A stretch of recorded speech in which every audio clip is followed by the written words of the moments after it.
In the near future, the US government releases a chemical attack on the whole country as a way to reset society. This kills millions of people in just a couple of minutes. Afterward, the government does nothing to keep society in order, so survivors have two options. They can join one of the gangs that control the territory and are constantly fighting, or be a domestic, which means they just want to live in peace.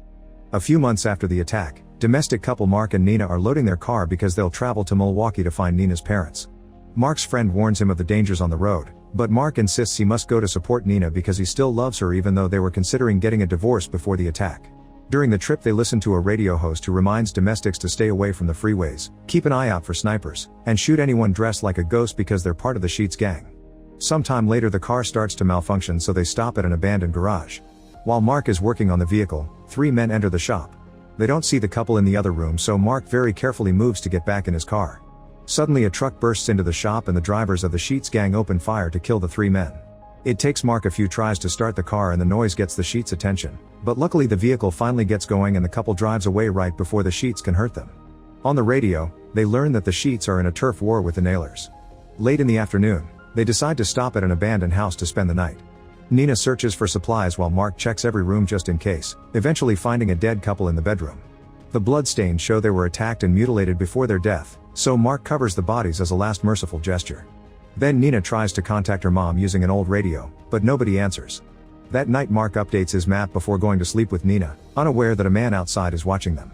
The next morning the man and his friend are beaten up by a group of Nailers, who threaten to kill them with a chainsaw if they don't tell them where to find a woman. The terrified man informs them where to find Nina, but he and his friend get shot to death anyway. Moments later the couple hears the Nailers approaching the house on their bikes, so Nina runs to hide in the attic and puts on headphones to avoid hearing what's about to happen.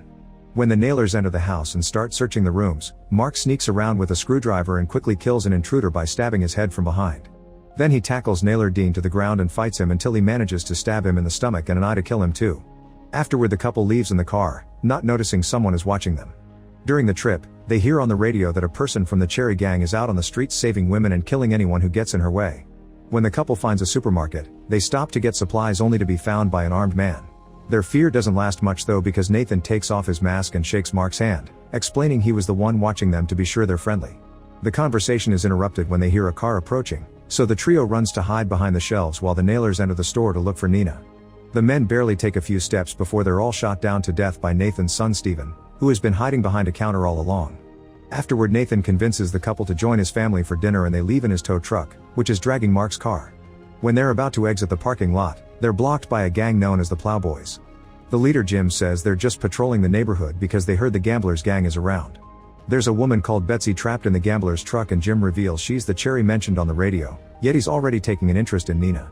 Steven gets his gun ready to shoot if necessary, but Nathan has a good relationship with Jim and convinces him to open the road so his group can leave.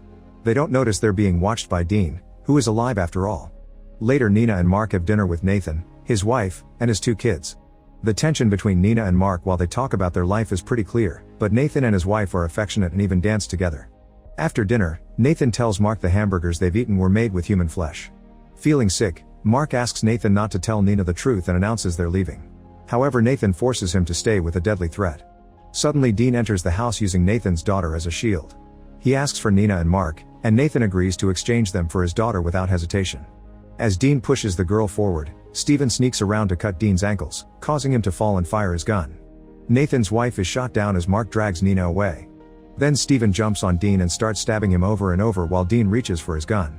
Outside, the couple hears a few shots before taking Nathan's car to escape.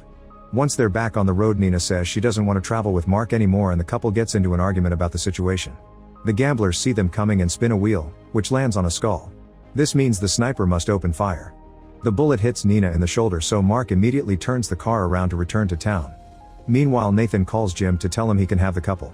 Jim gets excited and goes looking for his men, only to find them all dead. Suddenly Betsy hits him from behind with a pipe to knock him out, then she frees all the women the gang captured. After taking some guns from a table, Betsy leaves in a police car. Moments later, she gets annoyed by the noises coming from Jim in the trunk, so she stops the car and shoots him in the leg. At that moment she notices something moving in the forest and goes after it, forgetting her keys in the trunk lock. The next morning Nina wakes up inside a cabin with a bandage on her shoulder. Mark isn't around, but he left a note saying he went looking for food. When Nina tries to leave the building, she finds another note saying the front door is booby-trapped, so she goes out the window instead. She looks around and finds a car in the garage, so she rushes back inside to pack her bag intending to leave alone. At that moment she finds a note telling her to listen to music, and one more note indicating which record has her favorite song. On the final note, Mark apologizes and begs her not to give up on their marriage. Feeling guilty, Nina doesn't leave and instead stays in the cabin to dance to her favorite music while drinking a lot. Betsy watches her dance until Nina takes a break, then Betsy returns to the car and finally kills Jim. In the meantime, Mark enters an abandoned house and finds 2 prisoners with bags on their heads. When he removes them, he's shocked to see Nathan and Stephen. Suddenly a madman called William appears behind him with a gun and makes Mark drop his weapon. William explains he loves ultraviolence and brings out his slave Bill the Big. Bill and Mark must fight to the death, and if Mark refuses to participate, William will shoot Nathan and Stephen. Mark gets ready and kicks Bill in the groin, but his fist gets blocked and Bill punches him with such strength that Mark falls. Then Bill throws Mark around, kicks him in the stomach, and raises him by the neck to choke him. While William enjoys the show, Mark headbutts Bill to make him drop him, but Bill quickly grabs him again and throws him against the furniture. Next, Bill tries breaking Mark's neck and Mark bites his arm, so Bill throws him at William. Now Mark can fight William for the gun, and in the struggle the gun is accidentally fired, which kills William. Afterward, Mark frees Nathan, Stephen, and even Bill, and they all go separate ways. When Mark arrives at the cabin, he finds Nina sleeping on the couch and takes her to bed. Later, Nina wakes up and notices Mark practicing his shooting. She asks him to teach her how to shoot a gun, and while they're busy, Betsy sneaks into the cabin and finds Nina's wedding ring. After shooting practice, Nina takes Mark to the garage to show him the car she found, and Mark gets nostalgic because he used to have the same model. Remembering the good old days, the couple gets naughty in the backseat. At that moment the gamblers show up because this is their car. They immediately capture the couple and spin a wheel to decide what to do with them. Since it lands on a spade, Nina and Marl get thrown in cages and taken to the gamblers' headquarters in a motel. The place is a complete mess and people are drinking or fighting in every corner. The receptionist takes their names and realizes they're married, so he sends them to the Snake Eyes suite. There, a host starts taking bets while the couple gets a hand tied to the chairs and the other hand painfully drilled into a pair of guns on a table. 1 bullet is loaded into each gun to play Russian roulette, and the host warns them that if they don't shoot the gun when he tells them to, 2 more bullets will be added. If they survive 6 rounds, they'll be allowed to leave. Mark tells Nina to shoot without hesitation, but Nina negotiates with the host. She wants 3 more bullets in Mark's gun, and in exchange they only have to surround 2 rounds. The host agrees, and after the bullets are loaded, the game begins. The gamblers count down and both guns are fired, but nobody gets hurt. Unfortunately, on the second round, Nina's gun shoots the only bullet and it lands in Mark's shoulder. Wanda starts fighting another gambler over the bet money, and the host gets distracted by trying to calm them down. Nina keeps on pulling at her bindings until he frees her hand and steals the host's gun from his boot. She shoots the man twice before firing at the table to release their hands. As she helps Mark walk, Nina uses the gun as a threat to keep everyone at bay and shoots the host again when he tries asking for help, finally killing him. Wanda wants revenge, but nobody is armed in that room, so she tells the others to let the couple go for now. As soon as Mark and Nina are out, Wanda and the others run to get their guns. The duo tries to find a working car and is seen by snipers on the roof, but before they can open fire, they're shot down by Betsy first. The couple drives away in a car as Wanda and the other gamblers come out with open fire, but they don't land any shots. A frustrated Wanda punches a fellow gambler before announcing they're going after Nina. A few hours later, Mark wakes up in Nina's childhood home in Milwaukee. The neighbors tell Nina that her father died of an illness and her mother self-deleted to be with him, which they know thanks to a letter she left behind. After Nina reads the letter, she asks the neighbors how they managed to keep a peaceful life in the suburbs. They explain the gamblers sometimes try to invade, but they've set up a system of car barricades, take turns as snipers on the roofs, and there are explosives hidden in a mailbox connected to some barbed wire. While looking at all the traps, Nina is happy to bump into Phil, an old friend of her family. In the meantime, Betsy also arrives and hides in the house across Nina's, keeping an eye out for any enemies.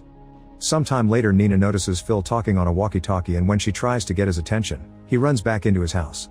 A suspicious Nina sneaks around to spy on him and discovers that Phil has been in contact with the gamblers, who will be coming soon. At the same time, she notices a little girl on the street, so she drags her into the house with her right before the gamblers arrive. Then Nina gives Mark a gun and tells him to protect the child while she goes out to fight. The gamblers leave their cars and look around until suddenly Nina opens fire, killing a few gang members. The group rushes to hide behind the car and fires back, forcing Nina to take cover. Betsy takes the chance to open fire too, killing a bunch of gamblers in quick succession, thanks to her machine gun. With the gang turning to attack her instead, Nina tries to take a moment to reload. A gambler approaches her from behind, but before he can act, Mark shoots him through the window. Wanda refuses to give up and wants to keep fighting, so the neighbor on guard duty starts shooting as well from the roof. Betsy runs out of bullets and has to hide while Nina throws a homemade smoke grenade into the middle of the street. In the house, a gang member surprises Mark from behind and starts choking him. Mark breaks the horn from the man's mask and stabs him in the eye before tackling him down to stab him in the chest, making sure he hits the heart this time. Meanwhile, Nina continues to fight and Betsy discovers she's been shot. At that moment, the Plowboys arrive looking for Betsy to avenge Jim, but they get stuck in a gunfight against the gamblers. The gangs keep shooting at each other while the Plowboys' truck easily destroys the car barricade. Nina uses the chance to activate the barbed wire, and as soon as the truck touches it, a big explosion brings it down. The neighbor guard comes down and shoots the last gambler man, only to be quickly killed by Wanda. Inside the house, Betsy approaches Mark and gives him back Nina's wedding ring. At that moment, Wanda comes in and shoots Betsy in the head. She gets ready to kill Mark too, but Nina shows up and brings her down first. Now that all the gangsters are dead, Nina goes to Phil's house to kill him too, but he's already dead. After confirming Phil has a gang tattoo, she sees her father's favorite gun on the table and takes it back. On her way out, Nina sees the child staring creepily at Phil's house, making her wonder if she did it since there were rumors of a gang formed by children. Afterward, Nina gives Mark her father's gun and in return he puts the wedding ring back on her finger. Once they've recovered from their wounds, the couple goes back to the road to hunt down gang members and protect other domestics. The radio host warns his public not to mess with them. Make sure to subscribe and turn on notifications so you can watch more videos like this. Thanks for watching.